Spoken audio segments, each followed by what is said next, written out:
నమస్కారం. శ్రావణ మాసం అత్యంత పవిత్రమైన మాసం. శ్రావణ మాసంలో ప్రతిరోజు పండగే. ఆ ఆది పరాశక్తి స్త్రీలలో ఉండి ఒక ఇంటి నుంచి ఇంకో ఇంటికి వెళుతూ వాయినాలు అందుకుంటూ ఉంటుంది. వచ్చిన స్త్రీలకు కాళ్ళకి పసుపు రాసి పూలు, పండ్లు, పసుపు కుంకుమలు, శక్తి కొలది రవికల బట్టో చీరో ఇచ్చి పంపటం భారతీయ సంప్రదాయం. శ్రావణ మాసంతో పండగలు ప్రారంభమవుతాయి. శ్రావణ సోమవారాలు, మంగళవారాలు, శుక్రవారాలు, శనివారాలు కూడా అత్యంత ప్రధానమైనవి. ఈ మాసంలో లక్ష్మీ ఉపాసన విశేషంగా జరుగుతుంది. అలాగే మంగళవారాల్లో గౌరీ ఆరాధన కూడా చూస్తాం. కృష్ణ ఆరాధన చేస్తాం. స్త్రీలకి వ్రతాలు చేసుకునే పుణ్యకాలం ఈ శ్రావణ మాసం. ఉత్తర భారతదేశంలో శ్రావణ మాసంలో శివారాధన విశేషంగా చేస్తారు. వారికి ఆషాఢ పౌర్ణమి మర్నాటి నుంచే సావన్ అంటే శ్రావణ మాసం ప్రారంభం అవుతుంది కాబట్టి శివారాధన ఎంతో ప్రముఖంగా చేస్తారు. శ్రావణ సోమవారాలు మన తెలుగునాట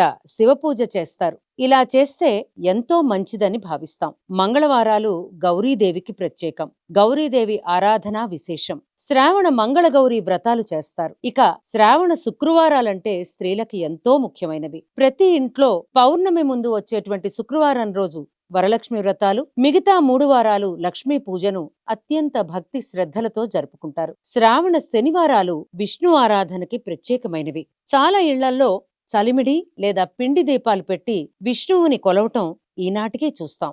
ఇక శ్రావణ పంచమి అంటే నాగుల పంచమి. శ్రావణ మాసంలో ఇదొక ప్రముఖమైన పండుగ. నాగుల చవితి నాడు లాగానే ఈ రోజు కూడా పుట్టలో పాలు పోసి సర్పారాధన చేస్తారు. ఇక శ్రావణ పౌర్ణమి అంటే మనందరికీ ఎంతో ఇష్టమైన పండగ. ఆ రోజే రాఖీ పౌర్ణమి, జంధ్యాల పౌర్ణమిగా కూడా జరుపుకుంటారు. అక్కా తమ్ముళ్ళు, అన్నా చెల్లెళ్ల ప్రేమకి నిదర్శనంగా నిలుస్తుంది రాఖీ పౌర్ణమి. అలాగే కొంతమంది జంధ్యాలు మార్చుకుని జంధ్యాల పౌర్ణమిగా కూడా ఆ రోజు పండుగను జరుపుకుంటారు. ఇక ఆ తరువాత వచ్చేటువంటి అష్టమిని కృష్ణాష్టమిగా జరుపుకుంటాం. శ్రీకృష్ణ పరమాత్మ జన్మించిన రోజుగా విశేషమైనటువంటి పూజలు చేస్తాం. ఇక శ్రావణ మాసంలో చివరి రోజైనటువంటి పోలాల అమావాస్య కూడా చాలా ప్రముఖమైనది. ఆ రోజు పోలాల అమావాస్య కథ చెప్పుకుని పూజ చేసుకుంటాం. ఇలా ఈ మాసమంతా ఆధ్యాత్మికతతో నిండి లక్ష్మి, గౌరీ, విష్ణు, శివారాధన చేస్తూ ఎంతో ఆనందమయంగా జరుపుకుంటాం.